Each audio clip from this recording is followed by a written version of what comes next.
পাবনার ভাঙ্গুড়ায় বাংলাদেশ জুট কর্পোরেশনের সরকারি জমি দখল করে অবৈধ স্থাপনা নির্মাণের মহোৎসব চলছে। পাট কেন্দ্রের সিংহভাগই প্রভাবশালীদের দখলে, প্রশাসনের নাকের জগায় গড়ে উঠেছে বাণিজ্যিক ভবন এবং একাধিক শিক্ষা প্রতিষ্ঠান। এমনকি মূল্যবান যন্ত্রাংশ বিক্রির অভিযোগ পাওয়া গেছে। মোস্তাফিজুর রহমানের তথ্য ছবিতে প্রতিবেদন।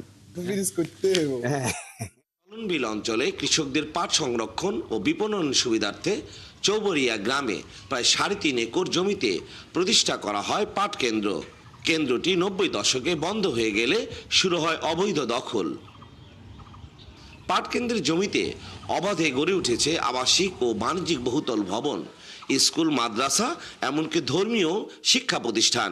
আওয়ামী লীগ প্রভাবশীল নেতারা বহুত জায়গা দখল করে নিয়ে নিছে। আমরা বিশেষ করে জানতে চাই সে মেশিন পত্রগুলো কোথায়। চেয়ারম্যানে একটা ঘর করে, তারপর আস্তে আস্তে পাকা স্থাপনা তো অনেকগুলো করছে, আমি করছি সবার শেষে আর কি। এগুলো ঠিকঠাক করে যদি আবার চালু করতে পারে বা ই করে, তাহলে কৃষকের ভাগ্য পরিবর্তন হতে পারে।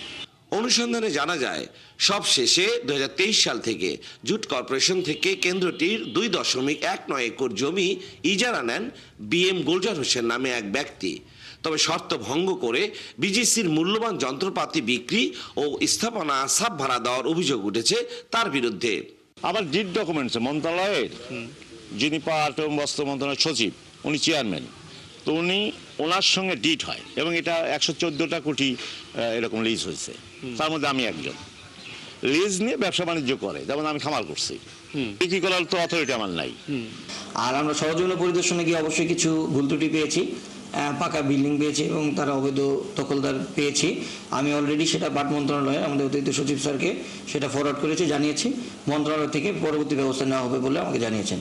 এদিকে অবৈধ দখলের বিষয়টি স্বীকার করে কর্তৃপক্ষ বলছেন দখলদারদের তালিকা তৈরি করা হয়েছে এবং দ্রুতই শুরু হবে উচ্ছেদ অভিযান। আমরা জেলা প্রশাসনে জানাইছি, এমনকি আমরা আমাদের চেয়ারম্যান মহোদয় এখানে একটা পত্রও দিতে।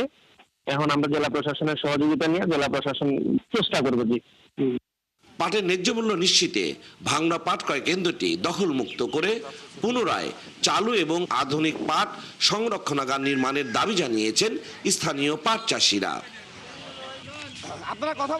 মুস্তাফিজুর রহমান, 71 পাবনা।